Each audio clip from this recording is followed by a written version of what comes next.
Lebih dari 1 abad yang lalu, umat manusia dihadapkan dengan musuh baru yang berwujud raksasa yang disebut dengan Titan. Perbedaan kekuatan manusia dan musuhnya sangatlah jauh. Karenanya, manusia dipaksa ke ambang kepunahan.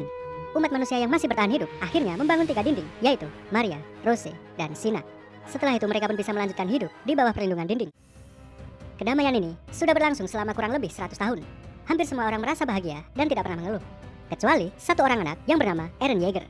Berbeda dengan orang pada umumnya, Eren sama sekali tidak merasa bahagia hidup di dalam dinding. Dia merasa bahwa kehidupan manusia saat ini sudah seperti hewan ternak. Dan tidak hanya Eren saja, salah satu temannya yang bernama Armin juga berpikir demikian. Armin mengatakan bahwa hanya orang gila saja yang menganggap dinding bisa melindungi manusia untuk selamanya. Lalu, saat itu juga, tiba-tiba muncul kilatan kuning disertai dengan ledakan. Kemudian, muncullah satu Titan yang berukuran sangat besar. Lalu, Titan itu menghancurkan dinding, sehingga membuat Titan-Titan kecil lainnya memasuki wilayah manusia. Seketika itu juga, Eren bersama saudara angkatnya yang bernama Mikasa segera berlari menuju ke rumah mereka. Sesampainya di sana, ternyata tempat tinggal mereka hancur tertindih batu. Eren dan Mikasa pun berusaha untuk menyelamatkan ibu mereka yang terjebak di reruntuhan. Di saat yang sama, sesosok Titan juga sedang mendekati mereka. Kemudian, seorang pasukan militer bernama Hannes datang untuk membantu. Namun, ibunya Eren meminta Hannes untuk membawa Mikasa dan Eren pergi. Pada akhirnya, ibu Eren dimakan hidup-hidup di depan mata Eren dan Mikasa. Mereka bertiga pun berlari menuju ke dalam dinding Maria. Kemudian, muncul lagi sesosok Titan lain yang sekujur tubuhnya diselimuti oleh armor. Lalu, Titan itu menghancurkan dinding Maria. Umat manusia kini sudah kehilangan dinding Maria. Mereka yang masih bertahan hidup semuanya berpindah ke dinding Rose. Insiden tersebut membuat Eren bersumpah akan membunuh semua Titan. Dia berencana untuk bergabung dengan pasukan militer ketika dia sudah cukup umur. Beberapa tahun telah berlalu, Eren, Mikasa, dan Armin, mereka semua sudah tumbuh menjadi remaja. Sesuai rencana, mereka bertiga bergabung dengan pasukan militer. Di sana, mereka juga mendapatkan teman-teman baru. Ada Jan Kirstein, ada Rainer Brown, ada Bertolt Hoover, ada Connie Springer, Sticky Fingers. Sorry agak maksa kali ini. Ada Annie Leonhardt, ada Histo Kristallens, ada Ymir, ada Marco Bot, dan ada Sasha Blaus. Si perempuan yang cukup cantik, tapi tolol. Bisa-bisanya dia makan kentang di tengah-tengah pendidikan militer. Sungguh tolol.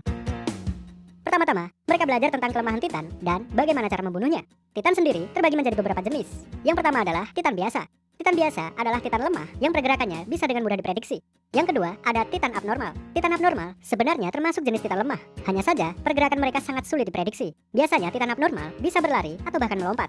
Yang ketiga adalah Titan berkekuatan khusus, seperti contohnya Titan kolosal dan Titan armor. Titan hanya mempunyai satu kelemahan yang terletak di bagian belakang leher.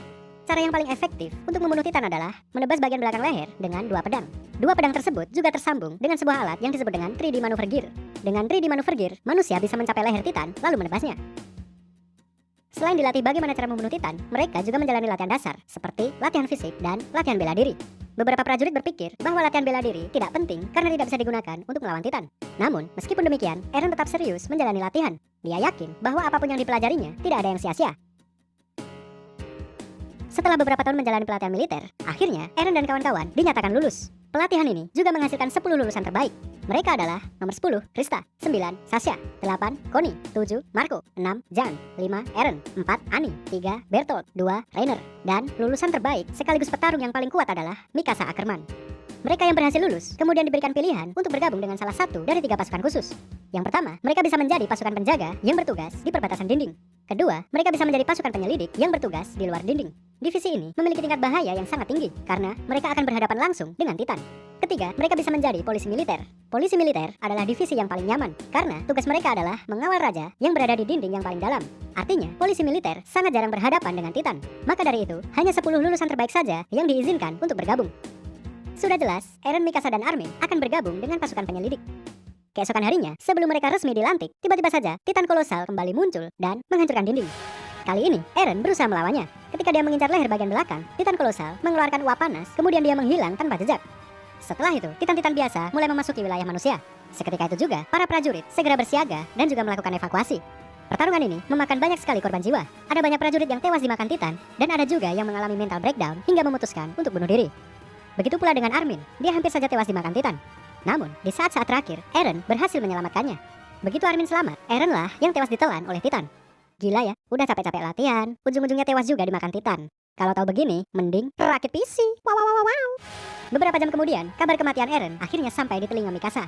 Mendengar kabar kematian Eren, Mikasa langsung kehilangan semangat hidup. Dia hanya terdiam meskipun di dekatnya ada Titan yang mengincarnya. Kemudian, secara mengejutkan, muncul satu Titan lain yang menyelamatkannya. Titan yang satu ini cukup unik karena dia bisa menggunakan teknik bela diri manusia. Semua pergerakannya sangat efisien karena dia langsung mengincar leher Titan. Anehnya lagi, dia tidak tertarik sama sekali dengan manusia. Kejadian ini membuat Armin mendapatkan ide baru. Dia berniat untuk memanfaatkan Titan itu untuk menyelamatkan prajurit yang lain. Rencana Armin bisa dibilang berhasil. Titan itu bertarung mati-matian sampai kehabisan tenaga. Lalu, secara mengejutkan, Eren Yeager muncul dari dalam tubuh Titan tersebut. Di sini terungkap bahwa Eren adalah manusia yang bisa berubah menjadi Titan. Setelah kejadian itu, Eren, Mikasa, dan Armin diinterogasi oleh para prajurit. Banyak sekali orang-orang yang ketakutan dengan Eren. Eren mencoba untuk menjelaskan bahwa meskipun dia Titan, dia tetap berada di pihak manusia. Namun, penjelasannya tidak dipercaya. Bahkan, mereka bertiga ditembak dengan menggunakan meriam. Eren tidak punya pilihan lain. Dia berubah lagi menjadi Titan untuk menahan meriam tersebut. Kemudian, Armin menjelaskan kepada semua orang bahwa Eren bukanlah musuh umat manusia. Malah, ini justru menjadi hal yang bagus, karena umat manusia bisa memanfaatkan kekuatan Titan untuk merebut kembali kota yang sudah hancur. Tak lama kemudian, seorang komandan pasukan penjaga yang bernama Pixis datang ke tempat itu. Dia pun setuju dengan rencana memanfaatkan Titan sebagai senjata. Misi baru pun akan segera dimulai. Rencananya adalah Eren akan berubah menjadi Titan, lalu mengangkat batu besar untuk menutup lubang pada dinding. Namun sayang sekali, rencana mereka tidak berjalan mulus. Ketika Eren berubah menjadi Titan, dia kehilangan kendali atas dirinya. Tanpa sadar, dia menyerang Mikasa. Mikasa berusaha untuk meyakinkan Eren. Lalu yang terjadi adalah Eren tanpa sengaja memukul kepalanya sendiri hingga pingsan. Kejadian ini membuat Armin segera bergegas menuju ke tempat Eren. Lalu, dia menusuk leher Eren dengan maksud untuk membuatnya sadar. Perjuangan Armin cukup membuahkan hasil. Eren berhasil tersadar, lalu dia segera mengangkat batu besar sesuai rencana. Dan pada akhirnya, rencana menutup dinding berhasil dilaksanakan. Setelah berhasil menutup dinding, langkah selanjutnya adalah membersihkan semua Titan yang masih tersisa. Di saat yang sama, pasukan penyelidik juga datang untuk membantu. Ini adalah kemenangan pertama bagi umat manusia. Setelah pertempuran selesai, segera dilakukan pembersihan mayat-mayat prajurit yang sudah gugur. Lalu, Jan tanpa sengaja bertemu dengan Marco yang sudah menjadi mayat. Sayang sekali, tidak ada yang tahu bagaimana Marco bisa mati. Sementara itu, Eren saat ini sedang berada di penjara. Dia juga diawasi oleh dua orang hebat dari pasukan penyelidik. Mereka adalah Erwin Smith dan Levi. Detik itu juga, Eren langsung diterima bergabung dengan pasukan penyelidik. Namun, sebelum resmi dilantik, Eren harus menjalani sidang terlebih dahulu. Sidang ini akan dipimpin oleh panglima tertinggi dari semua pasukan militer yang bernama Zaklai.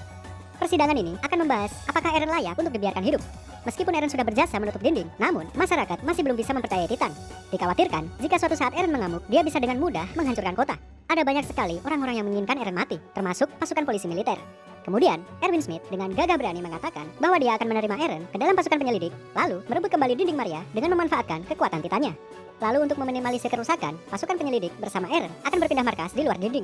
Dengan begitu, masyarakat yang berada di dalam tidak perlu khawatir lagi. Dan jika suatu saat Eren mengamuk, pasukan penyelidik mempunyai Levi yang bisa dengan mudah membunuhnya. Penawaran Erwin akhirnya diterima oleh Zaklai. Eren sekarang sudah resmi bergabung dengan pasukan penyelidik. Tentu saja, Eren diawasi oleh skuad khusus yang dipimpin oleh Levi. Ada Petra, ada Auruo Bossart, ada Elfjin, dan ada Gunther. Mereka adalah orang-orang yang mempunyai kemampuan bertarung yang hebat di antara anggota yang lain. Kemudian, Eren juga bertemu dengan anggota lain yang bernama Hanji.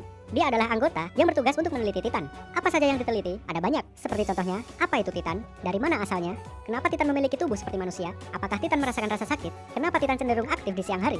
Dan lain sebagainya. Keesokan harinya, terjadi masalah yang tidak terduga. Dua Titan subjek penelitian tiba-tiba tewas dibunuh oleh seseorang. Hal ini membuat Erwin menyadari bahwa kemungkinan ada imposter di sekitar mereka. Beberapa hari kemudian, tibalah saatnya pelantikan para kadet. Erwin memberikan pidato sekaligus merekrut calon anggota yang baru. Selain itu, dia juga membocorkan satu rahasia besar yang hanya diketahui oleh pasukan penyelidik. Dia mengungkap rencana untuk pergi ke distrik Shinganshina, tepatnya di rumah Eren yang sudah hancur. Kenapa tempat itu menjadi tujuan? Karena di ruang bawah tanah rumah Eren tersimpan satu rahasia besar yang hanya diketahui oleh ayahnya yang bernama Grisa Yeager. Tentu saja akan sulit untuk pergi ke sana karena rumah Eren berada di daerah dinding Maria yang sudah hancur. Erwin mengatakan jika pasukan penyelidik berhasil mengungkap rahasia itu, maka umat manusia akan selangkah lebih maju dari yang sekarang. Setelah memberitahukan rencana tersebut, Erwin mempersilahkan bagi yang tidak ingin bergabung diminta untuk meninggalkan tempat tersebut. Secara mengejutkan, teman-teman seangkatan Eren semuanya bergabung dengan pasukan penyelidik. Mereka adalah Mikasa, Armin, Jan, Sasha, Connie, Reiner, Bertolt, Krista, dan Ymir. Hanya satu orang saja yang bergabung dengan polisi militer. Orang itu adalah Annie. Beberapa hari kemudian, pasukan penyelidik menjalankan misi ke Shinganshina. Itulah yang dikatakan Erwin kepada anak buahnya. Namun sebenarnya misi ini mempunyai tujuan lain dan tidak ada satupun yang tahu. Hanya Erwin saja yang mengetahui tujuan sebenarnya dari misi ini. Setelah berjalan cukup jauh, tiba-tiba saja Armin bertemu dengan Titan wanita. Secara mengejutkan, Titan itu melihat wajah Armin, lalu dia pergi begitu saja. Artinya, kemungkinan besar dia adalah manusia yang bisa berubah menjadi Titan. Kemudian, Reiner datang dan membawakan kuda untuk Armin. Lalu, Jan juga bergabung bersama mereka. Armin menceritakan tentang apa yang baru saja dialaminya. Dia pun bisa menyimpulkan bahwa kemungkinan Titan itu sedang mencari Eren. Mereka bertiga pun menyusun rencana untuk menyerang Titan itu. Lalu, ketika Reiner menyerang, Titan itu bisa dengan mudah menangkapnya. Namun, Reiner beruntung karena dia masih bisa meloloskan diri. Rainer segera berlari bersama Armin. Sedangkan Titan itu tidak berniat untuk mengejar mereka, tapi dia justru berlari ke arah yang berbeda dari sebelumnya. Sementara itu, Erwin bersama beberapa orang lainnya akhirnya sampai di sebuah hutan. Hanya beberapa orang saja yang diizinkan untuk memasuki hutan, sedangkan anggota yang lain diperintahkan untuk berjaga di daerah luar hutan. Kelompok Levi bersama Eren termasuk orang-orang yang diizinkan untuk memasuki hutan. Tak lama kemudian, Titan wanita akhirnya muncul di belakang Eren. Ternyata, dugaan Armin memang benar, bahwa tujuan Titan itu adalah Eren. Eren berniat untuk berubah menjadi Titan, lalu bertarung melawan Titan wanita. Namun, Levi melarangnya. Dia diminta untuk tetap menjalankan perintah Erwin, yaitu terus melaju ke depan. Mereka terus bergerak hingga sampai pada satu titik di mana Erwin bersama pasukan lain sudah menunggu. Kemudian, Titan itu dihujani dengan tembakan pengait. Ternyata, inilah tujuan Erwin yang sebenarnya. Dia memang sengaja membuat Eren menjadi umpan untuk memancing Titan wanita. Setelah Titan itu tidak bisa bergerak, Levi ditugaskan untuk menebas lehernya. Namun sayang sekali, Titan wanita mempunyai kemampuan untuk mengeraskan kulitnya pada bagian tubuh tertentu. Kemudian, Titan itu berteriak.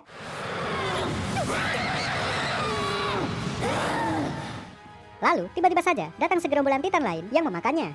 Hal ini membuat Titan wanita berhasil melarikan diri. Lalu dia pun menyamar sebagai salah satu anggota pasukan penyelidik. Kemudian, orang itu mendatangi tempat Eren, dan dia pun berhasil membunuh Gunther. Setelah membunuh Gunther, orang itu berubah lagi menjadi Titan. Lalu, dia membunuh Elf, Petra, dan juga Auruo. Semua anak buah Levi sudah tewas dalam pertempuran ini. Tentu saja, hal ini membuat Eren sangat marah. Dia pun berubah menjadi Titan, lalu bertarung melawan Titan wanita. Eren sudah berusaha semaksimal mungkin, namun sayang sekali dia kalah dalam pertarungan ini. Kemudian, Titan wanita menangkap Eren dan membawanya lari. Kejadian ini diketahui oleh Mikasa dan Levi. Tentu saja, mereka tidak akan membiarkan Titan itu lari begitu saja. Kemudian, Levi menunjukkan kenapa dia dijuluki manusia terkuat. Pertama, dia menyerang mata dari Titan itu hingga membuatnya tidak bisa melihat. Lalu, dia menyerang syaraf di sekujur tubuh Titan itu hingga membuatnya lumpuh sementara. Lalu yang terakhir, dia menebas rahang dan berhasil mengambil Eren dari mulut Titan wanita. Pada akhirnya, Eren berhasil diselamatkan. Pertempuran ini bisa dibilang seimbang. Baik Titan wanita ataupun pasukan penyelidik, dua-duanya gagal menjalankan misi. Namun, bukan berarti pasukan penyelidik tidak mendapatkan apapun. Ketika malam tiba, mereka mendiskusikan tentang apa saja yang sudah terjadi. Lalu, mereka sampai pada kesimpulan bahwa identitas dari Titan wanita adalah Annie Leonhardt. Semua ini adalah berkat Armin. Dia menyadari bahwa ada beberapa kejanggalan ketika dia bertemu dengan Titan wanita. Pada saat itu, Annie harus melihat wajah Armin untuk memastikan supaya dia tidak salah membunuh. Tujuan Annie adalah menangkap Eren, bukan membunuhnya. Jadi, dia tidak boleh salah. Teori Armin juga didukung oleh Mikasa yang menyadari kuda-kuda gaya bertarung Annie. Semua ini memang hanya dugaan. Mereka tidak mempunyai bukti apapun. Namun, mereka harus tetap bertindak. Mereka pun segera menyusun rencana untuk memancing Annie. Rencananya cukup sederhana, yaitu Eren, Armin, dan Mikasa akan mencoba memancing Annie memasuki terowongan sempit. Sesuai dugaan, Annie menolak untuk memasuki terowongan. Meskipun dia adalah Titan, tetap saja dia akan kesulitan bergerak di tempat yang sempit. Selain itu, Annie juga menyadari bahwa dia pasti akan kesulitan melawan Mikasa. Setelah identitasnya sudah terbongkar, Annie segera berubah menjadi Titan. Lalu dia menghancurkan terowongan itu hingga membuat Eren tertimpa reruntuhan. Tentu saja, hal ini membuat semua orang menjadi panik, tak terkecuali pasukan polisi militer. Mereka yang selama ini menjadi pecundang, tentu saja sangat ketakutan melihat Titan secara langsung. Hanya pasukan penyelidik saja yang bisa diandalkan. Mikasa, Jan, Armin, beserta anggota lainnya berusaha mati-matian melawan Annie.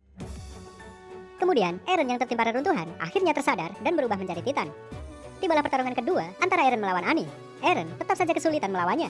Bukan hanya karena Annie sangat ahli dalam bela diri, tapi Titan Annie juga mempunyai kekuatan untuk mengeraskan kulit. Eren sampai kehilangan tangan dan kakinya, namun dia masih belum menyerah.